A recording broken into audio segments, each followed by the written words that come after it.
Bonjour à tous et à toutes et bienvenue pour cette nouvelle vidéo tutoriel sur la dubstep et aujourd'hui on va voir le build-up.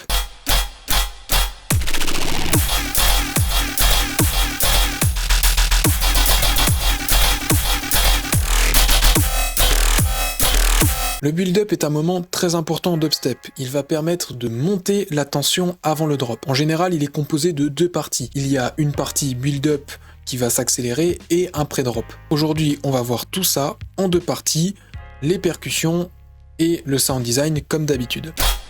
J'ai repris le même projet qu'on avait fait la dernière fois avec le drop et on va voir tout de suite les percussions. Pour les percussions, ça va être très simple. Il suffit tout simplement de faire accélérer une snare et ou un kick avec éventuellement des hi-hats, mais c'est pas nécessaire, suivant un rythme de 4/4.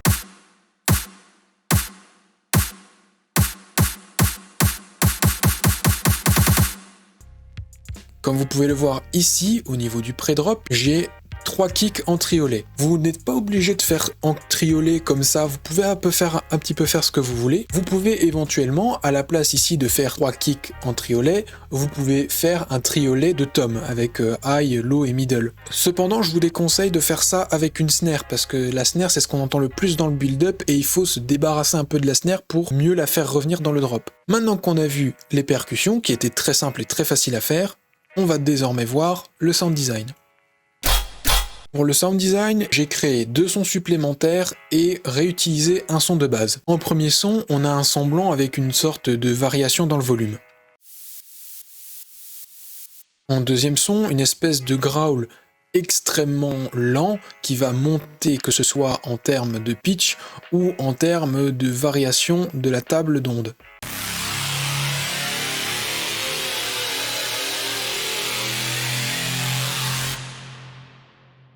Et pour le pré-drop, j'ai repris le son du drop, mais je l'ai fait descendre de 4 semitons. Pour ce qui est de la structure, c'est assez libre. Moi, ce que j'ai fait, c'est que j'ai mis le son du drop, ici qui accélère, pour avoir la bande-annonce de ce qui va tomber sur le drop, notamment aussi avec le pré-drop. J'ai le son blanc qui est constant, il est discret mais il rajoute un petit peu d'aigu, et sur tout le long du build-up, j'ai l'espèce d'énorme growl qui monte petit à petit. Et on a donc un build-up qui ressemble à ça.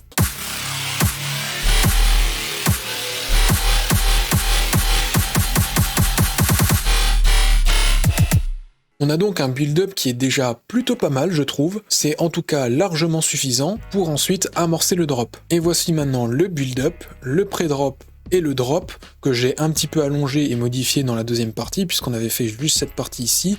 Et vous pouvez voir que j'ai ajouté une crash. Je conseille énormément de mettre une crash au début après le pré-drop parce que ça va appuyer justement ce début de drop parce que sinon ça fait un petit peu vide. Et donc maintenant, build-up, pré-drop et drop ensemble.